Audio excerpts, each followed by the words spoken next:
7.5 ও 7.2 মাত্রার শক্তিশালী ভূমিকম্পে কাঁপল দক্ষিণ আমেরিকার দেশ ভেনেজুয়েলা। শক্তিশালী ভূমিকম্প দুটির পর একাধিক আফটারের আতঙ্কে পুরো দেশ। মার্কিন ভূতাত্ত্বিক জরিপ সংস্থা জানিয়েছে, বুধবার কারাকাস থেকে প্রায় 284 কিলোমিটার পশ্চিমে সান ফেলিপের কাছে 7.2 মাত্রার শক্তিশালী ভূমিকম্প আঘাত হানে। আতঙ্কিত মানুষকে ভবন থেকে বেরিয়ে রাস্তায় জড়ো হতে দেখা যায়। এর প্রায় সঙ্গে সঙ্গেই রাজধানী থেকে প্রায় 293 কিলোমিটার পশ্চিমে ইউমারের কাছে 7.5 মাত্রার আরেকটি ভূমিকম্প অনুভূত হয়।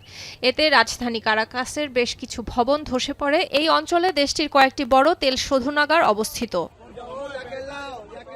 ইউএসজিএস জানিয়েছে, প্রথম অনুভূত 7.1 মাত্রার ভূমিকম্পটির কেন্দ্রস্থল ছিল দেশটির ক্যারিবিয়ান উপকূল বরাবর অবস্থিত মেরন জনপদের পশ্চিমে। স্থানটি কারাকাস থেকে প্রায় 168 কিলোমিটার পশ্চিমে। ভূমিকম্পটির গভীরতা ছিল 22 কিলোমিটার। নোভা এলইডি টিভি, ঝকঝকে ছবি, নিখুঁত শব্দ, 5 বছরের ওয়ারেন্টি। নোভা মানি সঠিক মান, নিশ্চিত সেবা। US geological survey Puerto Rico এবং ভার্জিন দ্বীপপুঞ্জের জন্য জারি করা আগের সুনামি সতর্কতা বাতিল করেছে। এছাড়া কারাকাস সহ বেশ কিছু এলাকায় গ্যাস সরবরাহ বন্ধ করে দেওয়া হয়েছে এবং বেশ কয়েকটি এলাকা বিদ্যুৎবিহীন অবস্থায় রয়েছে। উদ্ধারকর্মীরা ধসে পড়া ভবনগুলো ধ্বংসস্তূপের মধ্যে তল্লাশি চালাচ্ছেন।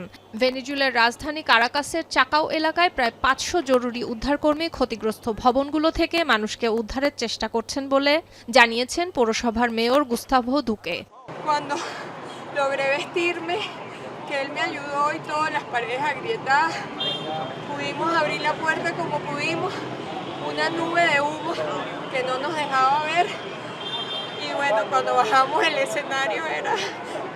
গুস্তাভো দুকে তার পেছনের ক্ষতিগ্রস্ত স্থাপনাগুলো দেখিয়ে সামাজিক মাধ্যমে একটি ভিডিওতে বলেন, এখন পর্যন্ত অন্তত 18 জনকে জীবিত উদ্ধার করা হয়েছে।